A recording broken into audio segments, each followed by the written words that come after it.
Good morning guys, welcome to my vlog. For today's video guys, ituturo ko sa inyo kung paano natin malalaman kung may violation nga ba tayo kay Facebook.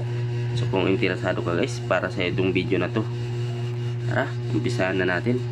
Ang una natin gagawin guys, maglalagin lang tayo sa ating Facebook account. So once na nakalagin na ako guys, so yung mga hindi pa nakalagin, nilalagin lang natin guys.